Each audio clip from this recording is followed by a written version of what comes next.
Ladies and gentlemen, you are now listening to the Talking Nonsense About Impact Wrestling podcast. Cross the line in 3, 2, 1.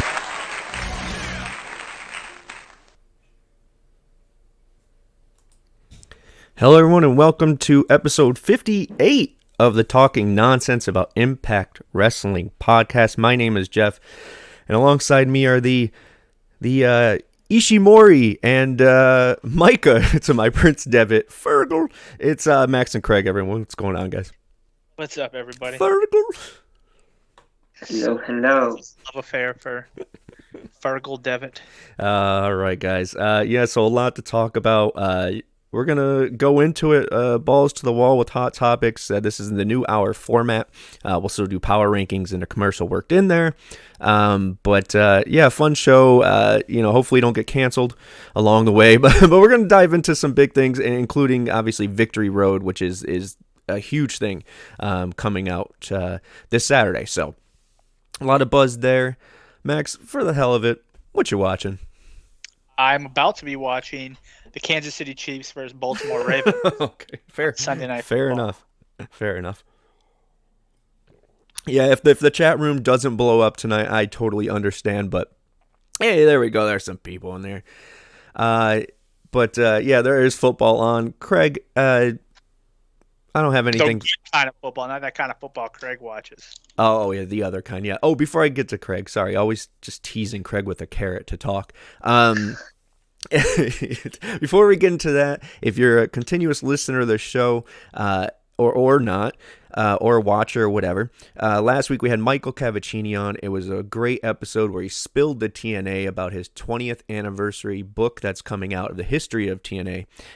So go check that out at michaelcavaccini.com. You can watch it on YouTube there. Go watch it after this. It's not time sensitive, so whenever you watch it, you watch it.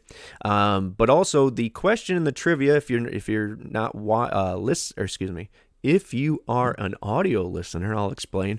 At the beginning of the show, before we start, we have a question of trivia there for the week prior. Episodes 57, answer and question was Christian Cage. The question was, who was the NWA champion at the time that was stripped before we had the Impact World title? So who went into that match as the NWA champion? Technically not, because they were stripped prior, but it was Christian Cage. Hakeem got that right. Hakeem, kudos to you there. So yay. And then this week is, and obviously I mentioned Bullet Club members, because this week's question is, how many current Bullet Club members have stepped foot in an Impact Wrestling ring? That simple. All right, and for the man who orchestrated the question, let's kick it to the one, the only Mr. Impact, Craig. What's up, buddy? Yes, it's me. It's the MIC Craig, aka Mr. Impact, for your TNAIW channel. And of course, as if you didn't know already, you can find us here, you can find us there, you can find us down there everywhere: Facebook, Twitter, YouTube, Sounder, Spotify, and wherever else you podcast. Of course, as usual, you can see to the side of me, whichever side it is for you, the numbers for everything we do here at the channel. The numbers don't lie, but do they spell disaster for us? Oh no, that's silly. No, we are what is it? 42 under from last week, but we're still getting near 200, which is awesome. We appreciate you guys. We're up on YouTube, subscriptions up to 219. So we're still going for 300 by Bound for Glory. That's a big feat, but I think we could do it. Twitch is up, which is awesome. Audio listeners, you're keeping it steady. We appreciate that. And then YouTube, go watch that Michael Cavaccini episode. And then, having a great time on Twitter, especially after Victory Road. A lot to talk about. We'll use that as a natural transition, but we're up 52 on Twitter. For some good reasons, some bad. I don't know. Our opinions are our opinions, but got a lot to talk about with that. One thing before we kick it to Craig to introduce the power rankings, we have a new country. We always say when it comes to numbers, by the way, I want to say that it is one fan at a time, one friend at a time. This is more of a thing, building a community for us, and just shooting the shit and hopefully, get some interesting conversation up. But we want to thank 12.5% of my DNA in Poland. Poland, thank you for listening. I think it was audio listener, Craig, right? Not a YouTube. Yep, it's on Spotify. Wonderful. So to our Polish listener on Spotify, I say it would have been really cool if I knew how to say hi in Poland. What do they speak? Is that done? Polish. Is it just Polish? Yeah, I'm pretty sure it's Polish. I should know. My grandpa's rolling in his grave. Oh, man. We have a wider worldwide reach than AEW does. Oh, man. Pro wrestling. Craig, speaking of that, about being, I don't know, that was a bad transition, but let's move it on here. Craig, let's kick it to power rankings. Yep, so of course, if you agree or disagree, let us know. And if you disagree, if you agree or disagree, we can add you to the power rankings committee. Just hit us up and you will be in the power rankings committee. But let's kick it to those power rankings for this week's Impact and Victory Road. Hi everyone, this is Date with Rangers of Wrestling, and here's your TNAIW Top 10 for this week.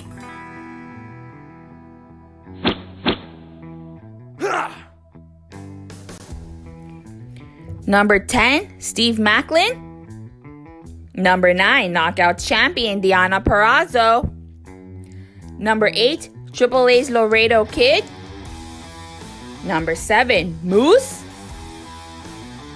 Number 6, The Inevitable Ace Austin.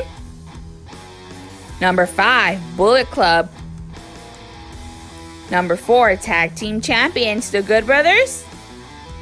Number 3, Knockouts Tag Team Champions, DK. Number 2, World Champion, Christian Cage. Number 1, Bound for Glory, Josh Alexander.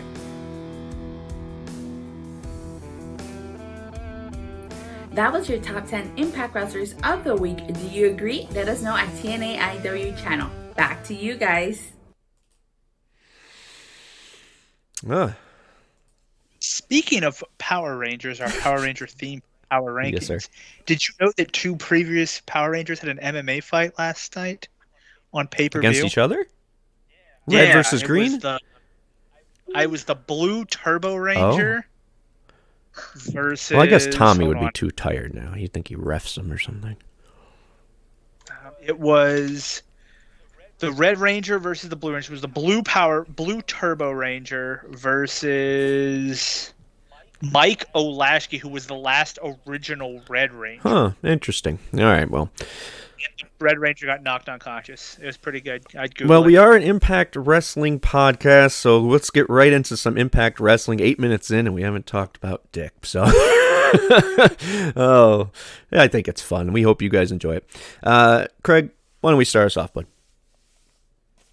Yep, so it's time for those hot topics. I'm going to kick off with Victory Road from last night for me, 2 nights ago, whatever it is now. We started off with Macklin defeating TJP and PT Williams. The Laredo Kid defeated John Skyler, Jake Something, Taurus, and Trey. Taylor Wilde defeated Tennille Dashwood. Matt Cardona defeats Rohit Raju. Bullet Club, Chris Bay and Hikuleo defeat Finjuice. Moose and W. Morrissey defeat Sami Callihan and Eddie Edwards. Decay, Havoc and Rosemary defeat Tasha Steeles and Savannah Evans to retain their Impact Knockouts Tag Team Championships. Those good brothers defeated Rich Swann and William Mack to retain their Impact World Tag Team Championships. Josh Alexander defeated Chris Sabin to retain his X Division Championship. Christian Cage defeated Ace Austin in the main event to retain his Impact World Championship. Thoughts and feelings on this show? Let's go to Max. Kick it off this week. Overall, I thought it was a good show. It's funny because there were a couple matches for, like, I love the Good Brothers, but I'm kind of over them as champion. I think I'm ready for somebody else to become champion. I thought Rich and Willie would have been a good tag team. I like them together, but so I was kind of torn. I was like, do I want them to win? But I also, with with the two other tag teams we saw win tonight, it kind of gave me, I guess, almost more excited for one of those two tag teams. So I was happy that the Good Brothers won there. There were no title changes, but obviously we did get option C with Christian and Josh Alexander, which means we eventually will get a X Division match at Bound for Glory that doesn't have one of these four champions. So I did like that all the champions were retained, despite the fact that I'm kind of over the Good Brothers, just because I think that the champions we have right now are all really good. I really like Deanna. I really like Decay. I really like Christian for now. So I thought it was a good thing. I thought it was a really good show. I thought it set up well for some potential things that could become from Bound for Glory. I also like that Taurus is kind of making his mark in the X Division. We saw him with that Josh Alexander match where he lost the horn. You saw that live, right, G? What's that? The Black Taurus match With Josh? Josh Yeah. Alexander. Mm-hmm. Yeah. So you saw that live, and I thought he was amazing in that. And I really like that he's become an X Division wrestler, because he is, to me, the perfect. It's not about weight limits; it's about no limits. He fits really well in with the X Division style, but he is a bigger wrestler. So I think that it's really awesome that he's there. I'm interested to see in the lead up to Bound for Glory if we have either a Bullet Club or a Moose vs. Morrissey tag team, leading to one of them two being contenders for the tag team championship. If I had to guess, I would think it's going to be Bullet Club, because that would give us more of our Bullet Club versus the Elite eventual run-in, and I think you could see Moose and Morrissey actually meet at Bound for Glory. So with Josh deciding to cash in the option C and us having that match set, I think that Moose vs. Morrissey tag team will eventually come to an end. But overall, I thought it was a really good show. I still think it's interesting that Taylor Wilde, is this the second time she's beaten the influencers? Didn't we see them? Mm-hmm. Okay. So I did think that was interesting. I thought that they would potentially pull out a win over her. But I think it's interesting that they are starting off with some losses, but we'll see where that goes. So, yeah, to sum it up, and I know we'll do best of and option C after that, so I won't get too carried away. But to sum it up for me, I don't think there was a poorly produced or wrestled or shot or booked segment on the show. I think from beginning to end, tuning into Victory Road, it met and exceeded my expectations. Now, I'm not saying it's the best pay-per-view of all time, not getting hyped like that, but if I were someone who was like, oh, it's an Impact Plus special, all right, fuck it, I'm gonna try this out, or you're doing YouTube Insider or whatever it is, and you saw this, I'd be very happy, especially if I paid, well, not 99 cents. Well, yeah, they could watch it right after. So I think as for what it is, for the piece of content that it is, it's not a pay-per-view, literally where we're paying to see it. It's technically a subscription. It's an advertisement for their Impact Plus or whatever else. And I thought it knocked it out of the park. We always say, or Craig always says, with these specials, it's always there. It's never below. Sometimes it's more, but it's always there. But this one I think was way above that. And I'm a sucker for yellow and red aesthetic. I don't know. I really dig that. So big huge Hogan fan. No. Yeah. So overall as a show, I'm trying not to go too much into each individual thing because I know we'll answer it. But I was pleased overall with the product I saw. The buzz was good. I thought there were some specific moments that I'm going to save for number 2 here that just really it was, and I wrote this down big so I didn't fucking forget it, and I'm already forgetting, but it's storytelling. I felt like even in a car crash match, as we call it, in the X Division 5, 6, what was it, 5 or 6? 5-way. That Laredo kid ended up picking up the win on. There was even a moment where two guys who started their feud on BTI a couple weeks ago, concluded their feud, or at least continued their feud, at one part of that where Laredo Kid and John Skyler were in the ring, and the crowd knew it. The crowd got it, that there are these little, and I don't mean to demean the status of those guys, but there are these little programs that start on what you would call the pre-show that are now getting over and carrying over to Impact and to their pay-per-views. It's just really cool weaving, and everyone, it really feels, I know Max always says it, but it feels like the Attitude Era, where everyone has a purpose. Everyone's story is something, and even if it's not much, at least you know what that person is or doing or whatever, involved in one thing or another. They utilize their talent to the best of their abilities and where they can. And I thought this was a perfect showing for that, of everything we are. I'm biting my lip because I keep seeing the thing change, and I want to mention some results there. But I will say this: I am happy as well that any of the titles did not switch hands. I know you said about the Good Brothers. I'm actually the opposite on the Good Brothers. I used to be kind of just like, these guys don't even fuck with Impact. I mean, they did, and I love them, personally. That's put that aside. And I like them as talents too, but it slipped. It was a lot of jokes, and they came here and it felt like they were playing an Impact and doing the work in AEW. Now I feel like this is the first time where they're serious, and I feel like, they have momentum.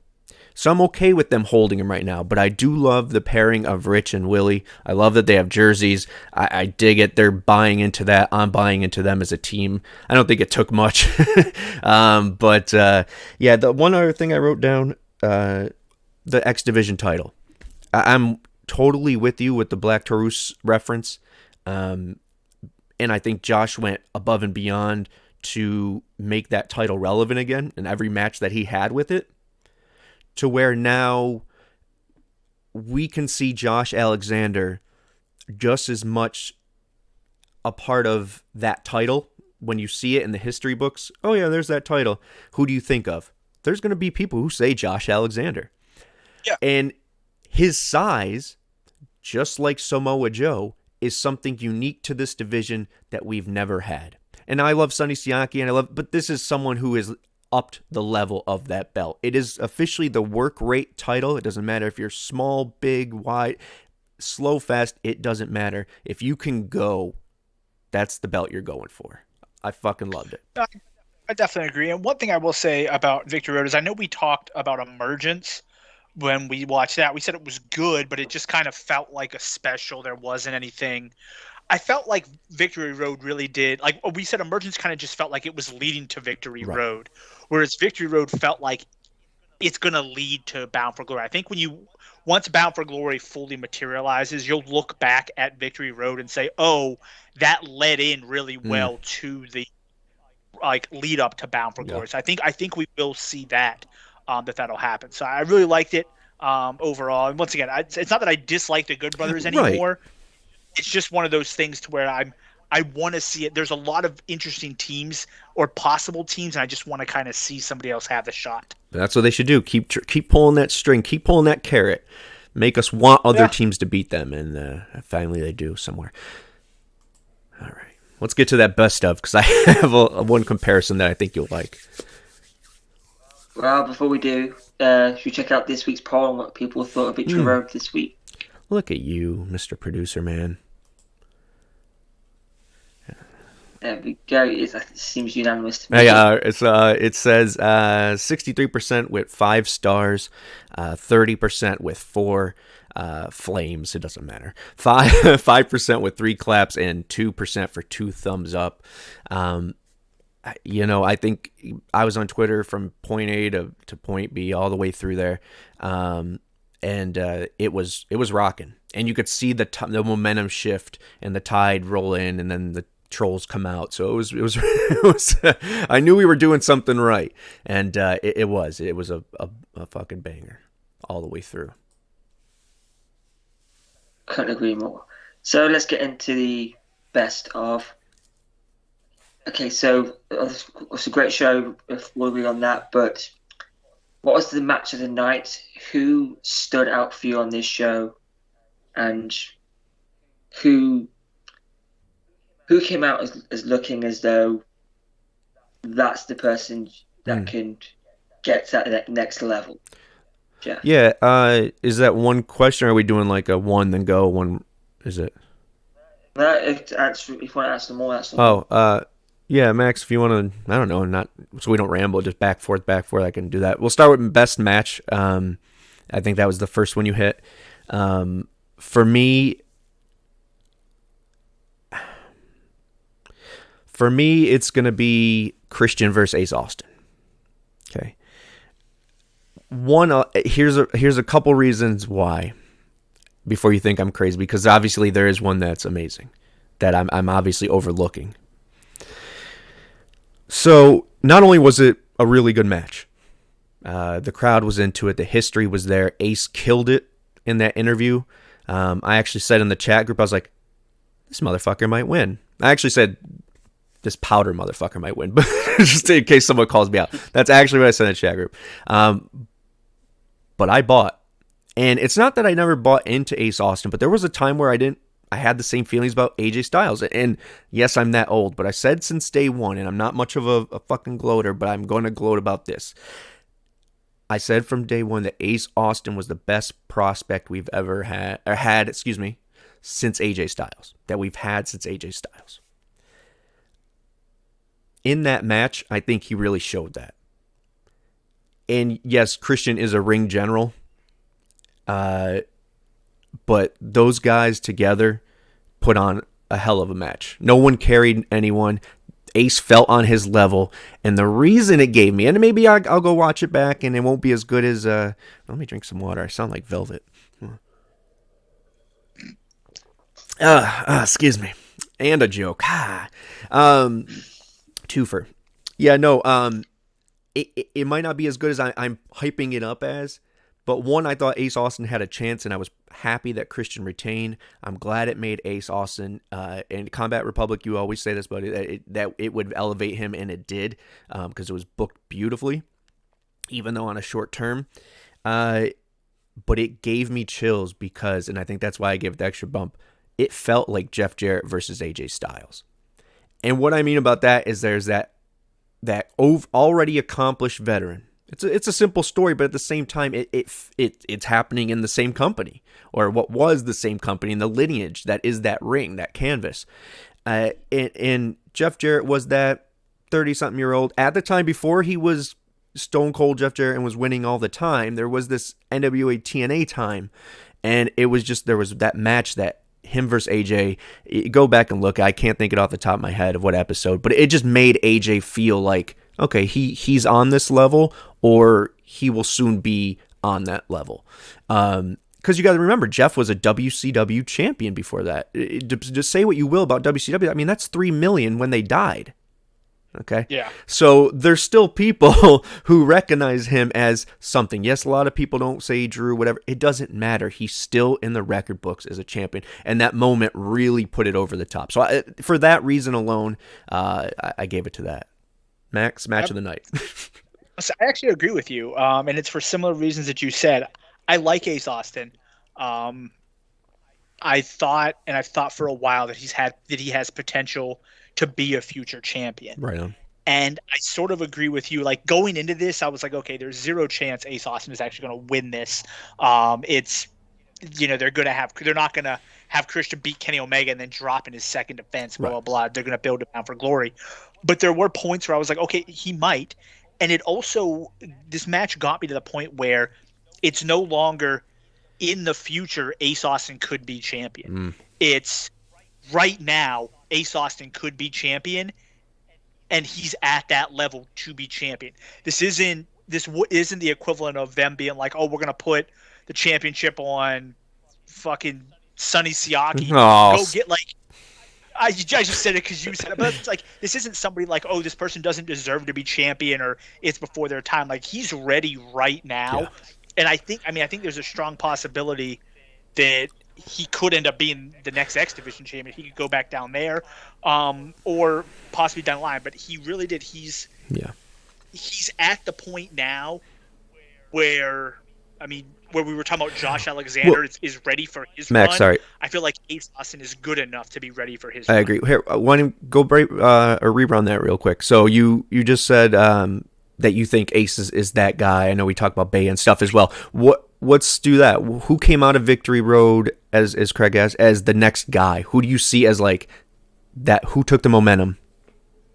So I think it's going to end up being Josh Alexander. I think just with the option C, I know we had talked, I think it was 2 episodes ago when we were kind of breaking down our potential Bound for Glory. I had said that I want to see Josh Alexander break Austin Aries' record. But after Victory, I want to come up World Victory road for some reason, because it just reminds me. I think it's a video game. I was looking at old video games. I think that was one of them. But coming out of Victory Road, I think that it's his time now. Cash in the option C, I think that Josh Alexander is set to be the next star of Impact. And that hurts me a little bit because I felt like it should have been Moose at some point. Right. But I still think he doesn't need it. Other things going for him where he doesn't need it. But I think it's time for Josh Alexander, and he's put himself up at that. Yeah, so I'm going to make this one quick, and then I'll swing it back to you for the next one. But the one thing I want to say about that is I would say that even though he reminds me more of Kurt Angle, but I'm talking about us growing prospects. To me, I thought about it last night.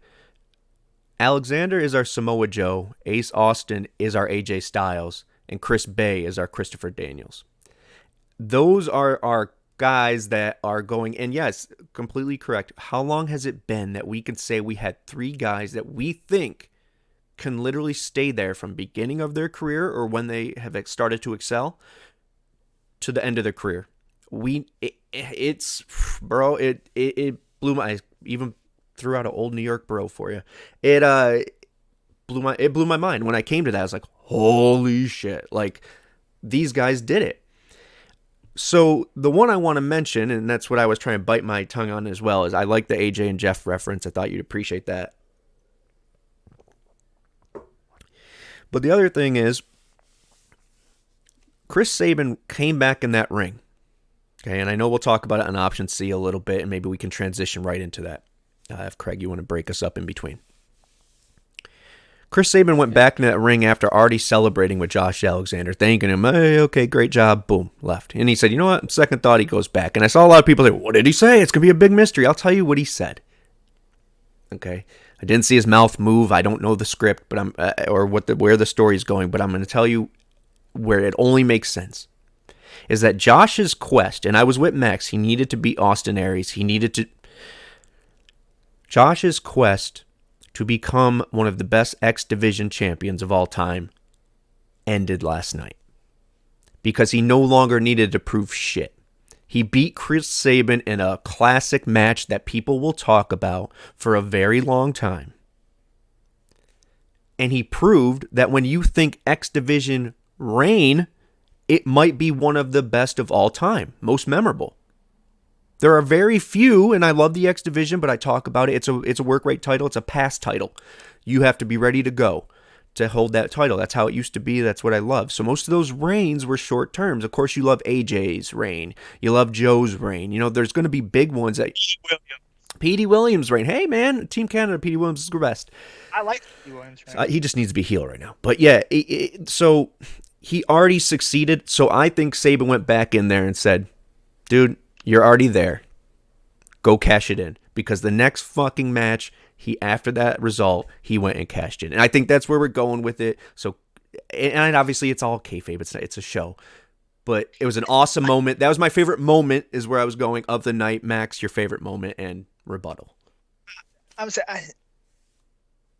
I agree with you, because unless they were able to get Austin Aries, I don't think it makes sense for him to continue to defend it, because, like, I agree, he's there. He is a champion to where you're like, oh, this is the matches he's put on, him and TJP, him and Black Truth, him and Chris Sabin, they've all been so good that it comes a point where you don't necessarily need a length of time to say, oh, he's one of the greatest X Divisions ever or greatest X Division champions ever. I was trying to see what his time frame was, where he's at. How far? So Austin, so Austin Aries is at 301. He is currently at, where is Josh Alexander? He's at 140. So he was at 146. So the problem is if he was at 250, I would say have him hold on to beat Austin Aries. But he's over 150 days away, and you're just not going to at this point have him hold it. It's not going to get any better at this point. So if at Bound for Glory, it would have been his 302nd day or 301st. If he would have tied Austin Aries, I was like, boom, give him Austin Aries at Bound for Glory. This will be perfect. But he's so far away that it just makes sense for him to cash it in. And for me, that was the moment of the night, is seeing that and being like, okay, not only is he cashing it in, is this going to be our Bound for Glory main event, but now we have all this time to build towards it without us having to figure out, oh, who's going to be this? Who's going to be the match for? We know we can build toward it properly. It was really well done. So yeah, no, I agree. I'm going to let Craig chime in and on his opinion, and then we can maybe chat about all of us. We got a little bit of time before we get into the fun stuff, 4 and 5. For those watching NFL football, Lamar Jackson already threw an interception. Interesting. You just intercepted the show, Max. Option C, and BFG, we'll talk about that, but I want to talk about a little bit. We already talked about what it does for Josh and was it the right choice. We both kind of agreed, yes. Craig, I want you to say your piece on that and then kick it to your opinion and then ours of what goes on with that title now, the X Division title. Yeah, well, first off, I knew what was happening before I watched the show. No, Impact Insiders. I watched it this morning, yesterday morning, and it was still premiering. So I caught the end of it. I saw Josh and Christian in the ring, so it kind of spoiled the ending for me. But Impact, what you're gonna do? I was thinking, the timing. There's no way you can have him beat the longest reigning with this much time left. And Sabin said, "This is your time." Yeah, that's exactly what he said. This is your time. Do it now. And I'm into it. Cool. Speaking of, option C, of course, in case you didn't know, Josh Alexander is cashing in. Is relinquishing the X Division Championship for an opportunity at the World Championship and will face Christian Cage at Bound for Glory for the Impact World Championship. Is this the right time? How do we feel that they've announced the Bound for Glory main event this soon? And does this make Bound for Glory even more anticipated? Max? So, one, I kind of talked about it before. I think announcing it this soon is great. Impact isn't like WWE where you're now going to see, where you would see over the next month and a half, Christian and Josh Alexander face each other in multitude of tag team matches. Just thrown together, so that's all they do week after week. So they won't do that. But they will slowly build this, and it's going to be interesting to see how they build it because you don't really have your traditional face heel. It's really two faces. So I'm interested to see if they turn one of them, or if Josh brings up the fact that, because when Kenny held the belt, Josh was like, I'm the only Impact wrestler that has a belt. And he brought that up. I'm interested to see if they play up on the fact that Christian is still an AEW guy, that Josh is still an Impact guy. So I'm interested to see if they play up on that, or if it is just, hey, two guys who are both amazing, wrestlers, just saying, hey, like, let's do this. Like, so I'm really interested to see how it plays up in the build. I think it's going to be great. I think it's the right main event. As we talked about, with where Josh was, like I said, like Craig said, he wasn't going to get to 301. It's too far away, and his reign is too good right now. So I think it made sense to capitalize on this and take his heat, like that he has, and the fire that he's on, and just bring it over to Christian, because Christian has had 2 great matches as champion, and even his match with Kenny when he won it was a great match. So I just think it was the right time to put these 2 together.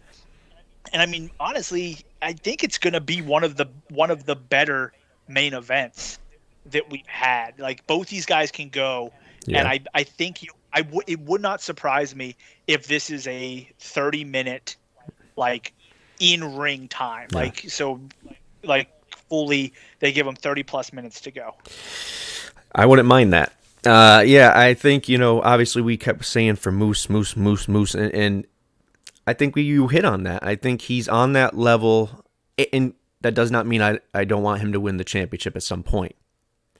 But he's on that level of Sammy and Eddie, where he doesn't need a belt right now. He's already a star. He comes out there, people shut up, and then chant. It's just a moment. Like, everyone respects Moose, so the character's over. Why does he need the belt right now? He can get it one way or another later, right? He's got to beat if he's going to be the heel, he'll beat the babyface of babyfaces. So hopefully Josh is that guy, but not that he loses it quick. Anyways, so yeah, I like the timing of it. I love that we have build up. We know what it's going to be. As Max said, I can't hit that on the head any more than he did. It's nice to know that there's a plan. and I love Bound for Glory. And yeah, I see the Omega comments in there. Maybe that's what was supposed to happen, and the CM Punk stuff kind of sped stuff up, or in Daniel Bryan, or Bryan Danielson. So maybe it was a pivot for us. But either way, it was a pretty damn good pivot. There's already a built-in storyline there from Canada to AEW versus. So there's a lot of stuff. The history of Christian, the where Josh is going. So there's a lot in there that makes it a riveting pay-per-view main event. But also, I think Moose will be going against, I know we talked about in the chat, Ishii makes sense because they said, hey, I'll see you for number 2. So maybe number 2 is there. I said Okada from the get versus Moose, but I think Moose, they're going to do him right and give him a big-time match. Could it be W. Morrissey? Possibly. But either way, it's Moose. Whatever match he's going to be in is going to get a lot of attention. And I do have to say, because I give him a lot of shit in the chat about it, about saying he predicted it, but he did. What was the month? Really early. I don't know. I already lost it. May or something like that. June, July, August. Man, that makes sense. He had called that he was going to cash it in. So God, Illa, if you watch this or you don't, someone pass on the word. I gave him his props. All right. Let's keep talking about this. Yeah. I think it's good, the fact that they announced this early. Yeah. Is it now gives them, although they're obviously going to focus on it and build this storyline, you don't have to have number 1 contenders match, a Bound for Glory series to figure out who it is. It allows them also more time to develop the rest of the card, because Christian and Josh Alexander are going. Right. So really, neither one of these guys need to be in the ring until Bound for Glory. Beautiful. So you can spend the rest of the time developing who's going to be for the X Division title. Is it going to be another Ultimate X match?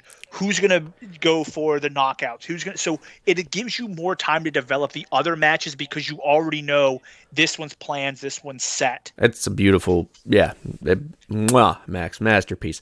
No, yeah, that is it's. I don't have nothing to say in rebuttal, because that's true. I mean, you're getting Josh versus Christian. So yes, it could be back. It doesn't have to be in the ring. You're right. They shouldn't wrestle until then. But what that does is solidify it being 1 to 2 segments compared to 5 to figure out who the champion is. So there is a lot to build up that card. I think it was done with that intention. The storytelling since what is it, after Slammiversary, has been really low-key good. And now it's now being seen, and it's kind of escalating to where people could see that, okay, Impact means some... And I said that last night. Stop sleeping on Impact. From top to bottom, and yes, I hate saying like this, but even the Tenille match, because I hate when people shit on her all the time, they were all fun, good matches.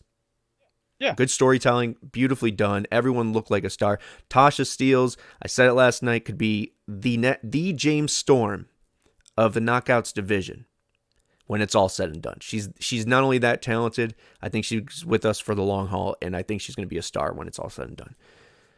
Yeah, I mean, you liked her before she was even teamed with Kiera. Yeah, man. Her and Kiera together, separate. Both of them stars, no matter what. Even if you're mad at her, you got to give her due, guys. The one match I do want to talk about Bound for Glory, obviously it changing, and one that we know needs to happen is we need to crown a X Division champion. Does it happen at the tapings? I don't know. We don't read spoilers, and we'll continue to be spoiler free, even on State of Impact every Tuesday with Craig and I. But I want to know, what would be your ideal, let's keep it shortish, but your ideal way to get there, scenario for the X Division title? So I think Ultimate X would be the best way to do it. And I think you do, I want to say qualifiers for the X Division, for the Ultimate X match, to where if you're going to put, let's just say 5 people in the Ultimate X, which means you would have 10 people entered in the tournament, 5 matches. The winners of those 5 matches get put into the Ultimate X. I think that would probably be the best thing, just because Ultimate X was so good at Slammiversary. Yeah. Like, it was fun to bring it back. Yeah. So I feel like that, but I'm wondering if it's just going to end up being I mean, I know we talked about a Bound for Glory series, but a Bound for Glory series with the X Division would also be a really cool way to do it, with the final 2 meeting at the end. Yeah. So that would probably be the coolest way, but I think it's going to end up being an Ultimate X. Yes. It is the easy way out to do Ultimate X. Do we complain about it sometimes? Not me, because they're gonna knock it out of the park, so who gives a shit? But for the sake of being creative, I think Bound for Glory series for the X Division title is genius. I would love to see that. I would just love, as much, if it's going to be a multi-man match, I want it to be different. Either a gauntlet or a King of the Mountain. Just something different if you're going to keep it multi-man. If it's 1 versus 1, I want it to be the finals of a tournament or a Bound for Glory series, whatever it may be, to make that belt continue prestigious. Because, and to answer the question of who I think, and I want Craig's opinion on this, I think even though I love Laredo Kid and he's come into his own, I think he's going to succeed, or hopefully he stays in Impact and gets to that level. But I really think it's Trey's time. And I think he's finally put it all together as far as what direction his character needs to go, who he feels he is and is portraying on the screen. I think he's coming across natural and finding his groove. I think it's Trey's time. Spider Trey. Because to me, it's that next X Division is supposed to be that work rate title, right? That pushes you to the next level. Josh just left it in somebody's hands. Who is that going to be? It makes sense for someone like Trey, who can go out there and deliver banger after. Not that the other guys can't, but I digress. Craig? I think Trey and Ace Austin, if you're doing a singles. No problem with it. See, I can't really see it being a Ultimate X. I can't see them doing one pay-per-view Ultimate X, the next pay-per-view Ultimate X. I'm maybe thinking a ladder match, same kind of thing, qualifiers for ladder match, like it did at Bound for Glory 2018, I believe. Okay. I think 2019. So yeah, who it comes down to, I think of the X Division at the minute. I mean, Trey is obviously it should be Trey, but I wouldn't be mad if it was someone like Macklin, who I know who said he wants to be X Division champion. So does Tony Nese. Yeah, so a lot can happen before now and then. So obviously that's the thing. This might change our opinion. We're going to be the Bobby Heenans of predictions, where in Battle Royals you choose every person except the winner. So we'll see what happens. But that's a great point. Tony Nese would be great. But Macklin versus Trey has already kind of a built-in story there from the BTI stuff and injuring him or whatever in storyline. So that could be a really clash of styles that could be really aggressive and fun. And so I wouldn't mind them versus each other as well if Ace has something else to do. All right, now comes the comes the good part.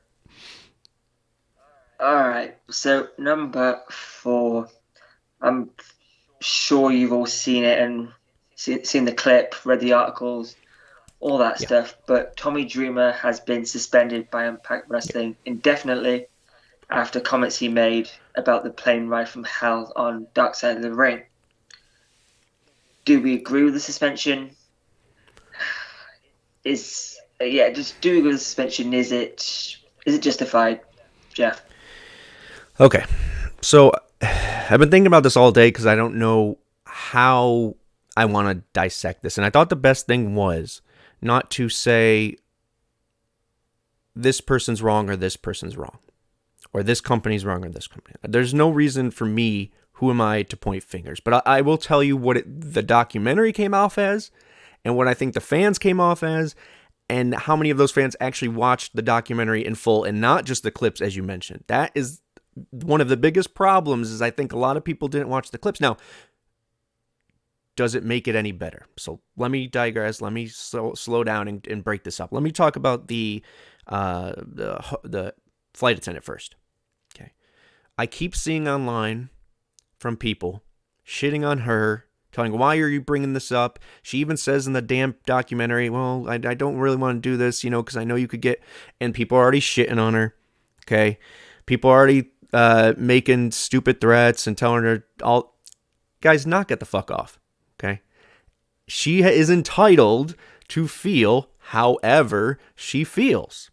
Okay, if you watch the actual thing, she's very apparent about how she feels about it. She's not over dramatic. She even says that I don't want to be over dramatic, because she didn't. She was just, this is a documentary that, yes, probably paid her money to do it. Who gives a shit? Yes, she already won in a lawsuit. Who gives a shit? It doesn't make her any less right. It doesn't make her any less right. Now, I know that is the minority that I'm speaking to that is actually shitting on her. But I want to get that out there, because even though I might disagree or agree or what's going on, you do not blame her. It does not matter that she stole $30,000 in jewelry and all that bullshit that people are bringing up on there of her past. And she even says that. She knows she has a past. It does not matter. She was there. That's what happened to her. That's where we're at. Okay? Let's let that be. That part, that pisses me off. That, more than anything else I'm about to say, that pissed me off the most. Okay. So 1, leave her the hell alone.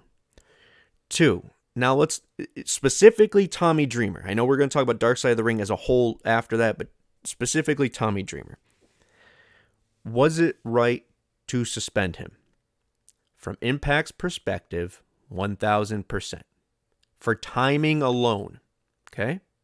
Victory Road came through and was a banger. This company has momentum heading to their biggest pay-per-view of the year. You nip that shit in the butt and you move on. And what happened? We moved on.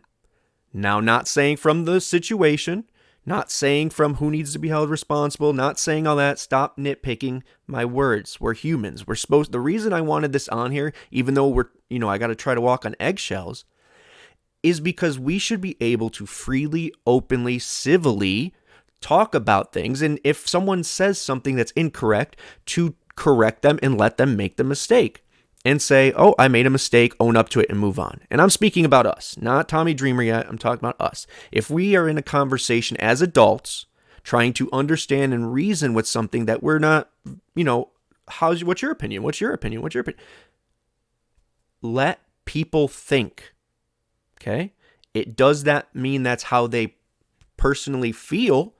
Just let people think. Okay? And then they'll find out over time what they really believe. Because there's nothing else about Tommy Dreamer that I really believe has come out ever of him saying he supports women abuse, sexual harassment. Nothing. Every wrestler you ever talked about Tommy Dreamer says good things. Now, that does not mean that Tommy Dreamer could not be some... there's a lot of people I know that I did not know what they're doing behind closed doors. And I knew them personally, okay? So that doesn't mean that. You can't go off that. We only see one side for so long, right? Okay? And I feel like that's what Tommy Dreamer did. And that's where his mistake was. And I'm okay with making that mistake of saying, yeah, I love Tommy. I've known him for years. He seems like a good dude. I've never seen him do anything wrong. I don't think he could have done that. Okay. If I have knowledge of the situation and I withhold that, that's pretty fucked up. And I think that's more so than having knowledge and just I won't say misspoke. Let me tell you that. Just not having knowledge of the actual thing. He never saw it happen, so he was saying, I can't imagine that happen. And I'm trying to stop myself from going too far because Darkside of the Ring is where I want to get with that little part. But Tommy Dreamer, yes, 1, should have been suspended. I'll sum that up for real quick. 2, you need to go watch it and make your own judgment. This whole thing of him saying the boys will be boys had nothing to do with the Ric Flair thing. That was at the beginning of the fucking documentary. So go back and watch it. A lot of people, for all the millions of people twittering and saying stuff about this, there was only 103,000 people who watched it. So it seems something's not adding up. And there's 300,000 now on YouTube. So good. Let those numbers climb. Watch it. It happened. These people need to be held accountable. I'm not disagreeing with that. But at the same time, make your own decision. Be informed. Go look up stuff afterwards, and I'll talk about that part in a second. But yeah, that's my thing. Do I think he said something outrageous? Yes, in the sense of it didn't come across, so I don't want to get too far ahead, but it felt like he was, as documentaries, and I've only been on 3 or so sets of them, or talked to 3 or more people about them, because that's why, whatever. But when making them, you ask a blanket statement. You rarely show the video because you're filming either on different whatever stuff. So I'm very interested to see what he was given and responded to. What he was read or saw. Did he see her words? Because if he saw her words and said that, there's no question for me. But being in somewhat of the film industry at some points in my life, I know how a documentary is made. It's a blanket statement. So, and they try to get whatever out of you. But at the same time, after that, to discredit her, and that's where my issue was. And the reason I fully believe he needs to be suspended. Doesn't mean his life needs to be over, but whatever. We'll get to that too. You can't, at the end of the day, is what I said first, is going to be how I end this. You don't discredit or attack the person who said it. And did I think he called her names? No, of course he not. You can watch the footage. But did he say things in a way of demeaning? It felt like that. And that's where he needs to take a step back and realize, okay, there is a different generation that doesn't think exactly like me. And yes, it is different times, but it's still in this time and in that time was not right. So it's a lot of different factors. I don't think he should be the pariah of all this. But I think what was done correctly, and it happened the way it should. Max? So a couple things. First off, I actually haven't seen the episode fully. Perfect. I didn't get a chance to watch it. Interestingly enough, I get that channel on my Sling TV. I just didn't watch it. And so a lot of what I have and what I've read is what I've read, small video clips that I've seen. And from what I read, so let me start with the suspension first.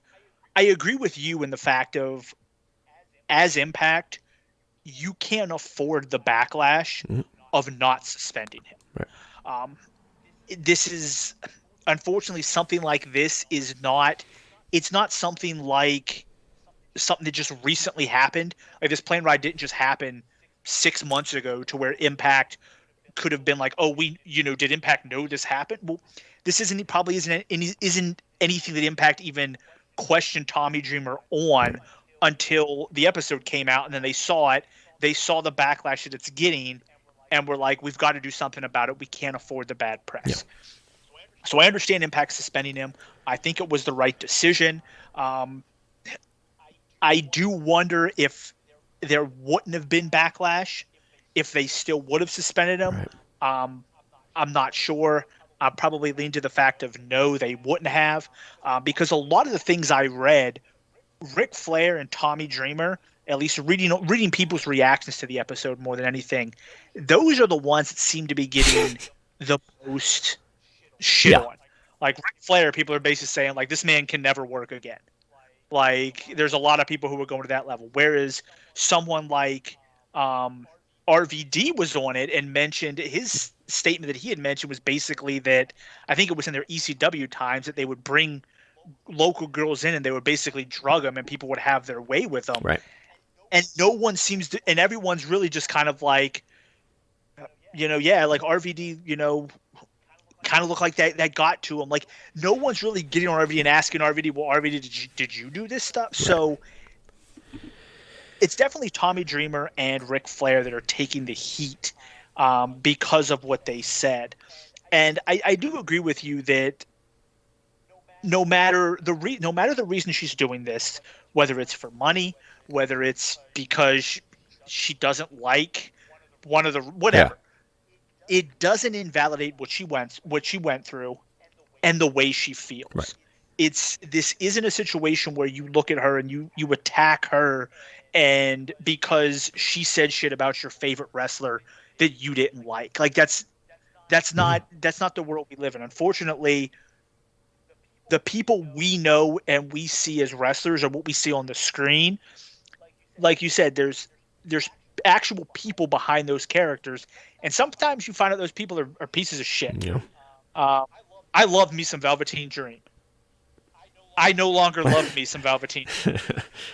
So because unfortunately that's the way it works. Like you see these characters, you love the character is awesome, and then you find out the guy behind it is just. That's why we need a fake Diesel and fake Hall. We need fake Tom and Jerry. Now, I do wonder what this is going to do. Like, is this going to be the end of Tommy Dreamer in Impact, or is this something that after Bound for Glory, when people have forgot about this and moved on to the next episode of Dark Side of the Ring, where Undertaker took a shit in some dude's gym bag? Well, is this just going to go on and they're just going to bring Tommy Dreamer back? I know we're on short time, so I'm going to kind of get to this. Even if we go over a couple minutes over, spare us. But this is important to me. I want to make sure I want to get all these things out there. So, so I think we're all in agreement, and you have to understand that whatever someone says, we all know that you should not attack the victim. She felt the way she did. Does not matter what she did it for or what she didn't do it for. It's her. They are doing a documentary. She said she was not excited about doing it, and there it is. She wasn't doing a hit piece. Dark Side of the Ring is. That's where I have this issue. Okay. With them. Now, once again, as adults, let's separate the three subjects. She is right to feel the way she is. Tommy Dreamer made his opinion, and unfortunately, he didn't hit it on the head. Okay, so he got suspended, and now he has to deal with that. It does not mean his life needs to be over. Okay, let's move on to the next person. I mean, first of all, Kevin Spacey's working again. So, and he raped people. Is he? Yes, he's making films, my friend. Yeah. Okay, so let's do that. And who are we to write the book? I don't judge anyone. If someone got mad at me today because I said I forgive him, it's not for me to forgive Tommy Dreamer. I forgive Tommy Dreamer because I accept his apology. Now it's time for him to put those words into actions. And then we judge again. I'm not going to sit here and have someone... I saw people all day critiquing his apology. It does not matter why he put it out. The guy that we think Tommy Dreamer is, I don't think he would be insincere like that. I think this is really bothering him right now. And maybe it's not. Maybe we're marks. Okay? But I would defend Max or Craig or you that's watching or Joe Blow that was yelling at me earlier about this topic. I would say the same thing. You issue an apology. Now let me see your actions. I'm not going to be a dick to you and beat you up along the way as you try to redeem yourself. That's not what this is about. And it feels like too much of that. And with Darkside of the Ring, they are feeding into that. Should these people be called out? Yes, they should. But what I'm getting at is they are responsible with this information. Okay? This is information, as Max said, that's been out there for 20 years. Okay? But for them to have one flight attendant on, and maybe the other two didn't want to be part of it, but to only put everyone that you see there in a spotlight except Dustin Rhodes. And this isn't a thing on Dustin Rhodes. He was fucked up at the time. I understand that. But this is about the documentary and the fans that watch it. This man is in the defamation lawsuit for doing the same thing. Asking a woman if her breasts are real, one of the attendants, and then humping her and touching her groin. Look it up, okay? Allegedly, I'll say that because whatever. Allegedly, this happened. Defamation lawsuit, Google it. It takes you 5 fucking seconds, okay? This isn't about eye for an eye. I'm not a bias. I can tell you guys that we're having this conversation because I want to be transparent. That's what this show's about. Having conversations civilly, talking about things, or even arguing, and then getting back together and being human about it, okay? This man sexually harassed. To me, he did the same thing that Ric Flair did. But the fans aren't saying shit, even when presented the fact, because it wasn't in the documentary. And Darkside of the Ring isn't saying shit. So you are going to let a man like Tommy Dreamer, whose track record is what it is, does not matter, say some dumbass shit and be canceled. Without even, it's really pissing me off. But you exclude, first of all, you don't, when you show the defamation clip, you make sure you don't show the name Runnels in it. Misleading. You show on there the clips of the lady saying, oh yeah, Goldust, was that his name? Of people that were good on that flight after he was crying on the megaphone. I guess he cried on the intercom after he sexually harassed someone, allegedly. So he did the same thing, and they're purposely avoiding that? Why would they do that? And I couldn't understand. Even Jim Ross says, well, Dustin, he was punished, and it is what... He was not punished. I have that written down because that fucking bothered me. Where is it? May 5th, 2002 is when the flight from hell happened. His contract was just let out in December of 2003. Okay. They did not fire him. He was not canned. He was not dealt with. Am I coming with pitchforks for him? No. Some are posting the court pictures. Good. But once again, it's not about the pitchforks and attacking him. It's about Darkside of the Ring having this information and not dealing with it with the responsibility, or handling with the responsibility they should. If you are going to attack and let people just put shit out there like a grenade and let it do what it does because, we're doing the right thing, that's on you, man. And to me, I'm going to be watching this. Yep, 2003. I don't think he was fired. His contract it ran out. Look it up. It's not about taking an eye for an eye.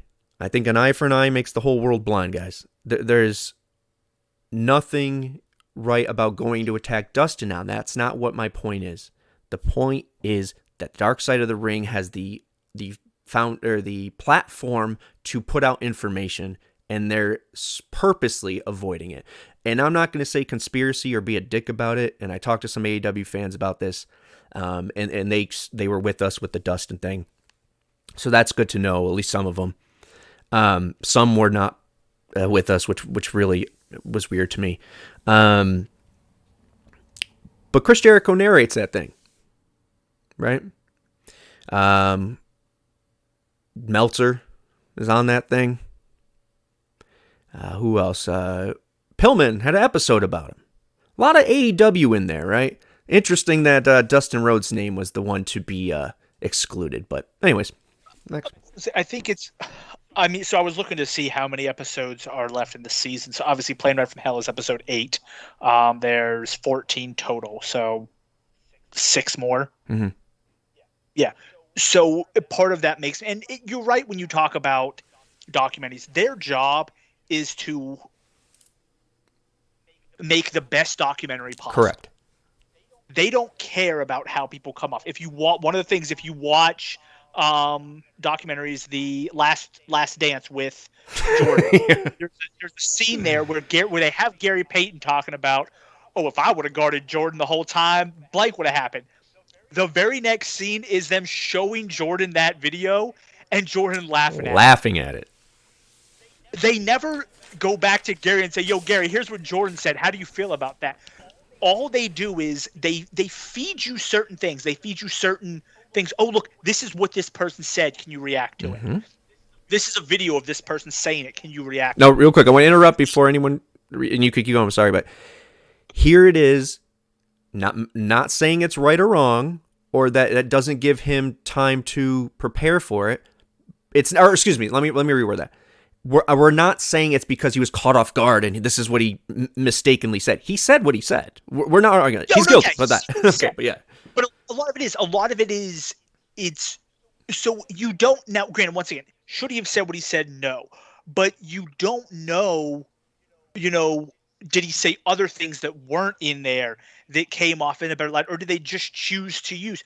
We've seen hundreds of interviews where they'll get an athlete as quoted as saying this, and then the athlete will come out and be like, well, hold on.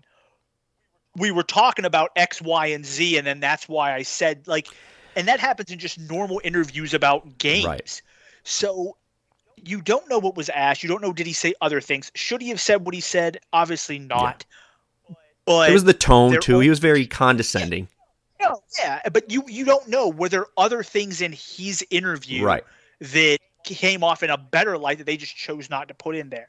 And I think one of the things that I find interesting especially with situations like what happened in the Plane Ride from Hell, or even when mentioning with Darkside, they talk about so much old wrestling. And one of the things you hear so much from old wrestlers is, well, those were just the times back then.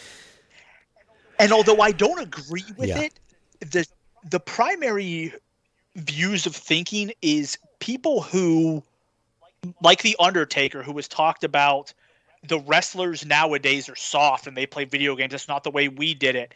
And then you have Xavier Woods, who's like, yeah, we all hang out and play video games. In your time, you just haze people until they had drug addictions. Like, so you have a lot of these wrestlers who seem to think that that's just the way we did things back then, and everything that we did back then is fine because that's just the way we did. Well, that's the thing. It's the perfect way I can sum it up is when someone says, "Hey, can I have a ride to my bus stop?" or whatever it may be. Well, I used to walk in snow. Who gives a fuck what you did, man? Yeah. It was the times. That's what you did in the times. Doesn't make it right. Doesn't make it wrong. But at the same time, now I have the advantage to do that because what you're supposed to do as an adult is leave the world better for the next person. So if you don't realize that, don't comment on it. And he commented on it. But and that's the thing. If you look at that and you're like, hey, those were the times back then, but you're making your comment now. Right. And you should be like, hey, man, back then, this is what we did. Honestly, looking back on it, that was pretty fucked up. Yeah. Like RVD in his thing where when he talks about what they did, you can see that there's general, I don't know if it's remorse or disgust, I think it's or that just he didn't stop it. You could see that vibe. And maybe it's the whole that I let this happen. You can tell when RVD is talking about the things that they did back then. Those were the days where you drugged girls and whatever.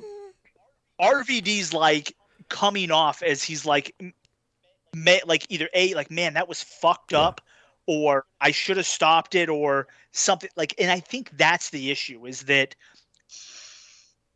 Tommy Dreamer didn't come off like, man, this is what happened. We really should have stopped that.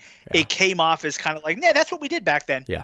And that's really where it hits, because you have those.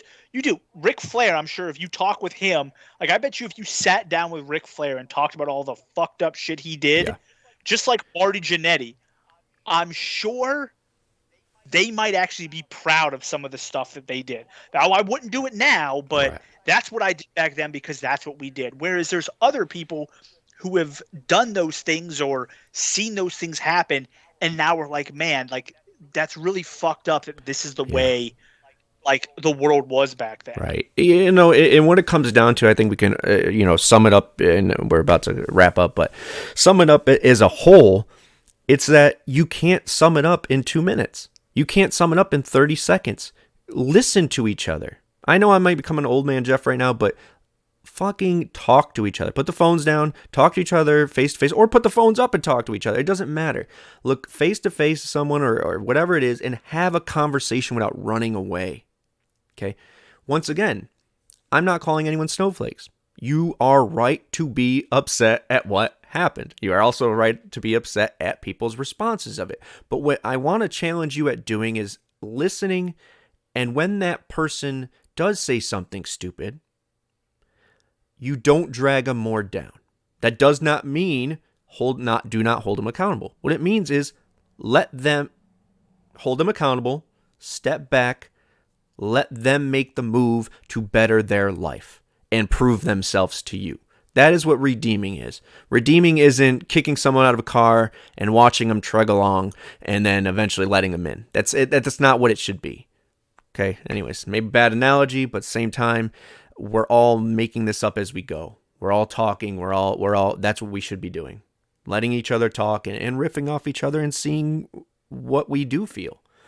Because to me, honestly, Tommy needed that suspension, but I hope it's not indefinitely. Craig. Yeah. Definitely. It's definitely something that needs to be talked about more. You know, cancel culture bullshit. You know, it's a necessary in one way, but not to the extent people take it. If people are trying to redeem themselves, let them redeem themselves. Mm-hmm. Don't just. Yeah, if some things are unforgivable, there's no denying that. It's like watching someone run a marathon and throwing water balloons at them. Like, what the fuck with shit in it? You know what I mean? Like, why would you do it? Just let them run their race. They're already struggling. You know what I mean? Yeah. If they want to, if people, some people deserve a second chance. Like I said, some things are unforgivable. But Tommy made a comment that maybe, again, not defending it, but maybe it was something like he couldn't believe that his friend would do that. It did feel like that as well. That type of thing. Yeah. Yeah, it was just, bad wording. We can't blame it on anything else, but that was his response. He said some stupid stuff. No matter what he saw, he responded to it, and maybe that wasn't for the best. Don't comment any things to you. It's hard because those documentaries do serve a purpose. At the same time, they're a huge responsibility to get it all in. And I don't want to hear it. It's a 43-minute format. I don't give a shit. That you are responsible with this information. You are responsible for what happened. So that's crap because the last 2 seasons, both Chris Benoit and Brian Pillman were double. Right. Get into something where you're like, man, there's too much shit to do this in. And I'm waiting to see if there's going to be a Dark Side of the Ring, the Monday Night Wars, to where we get a real story. Yeah.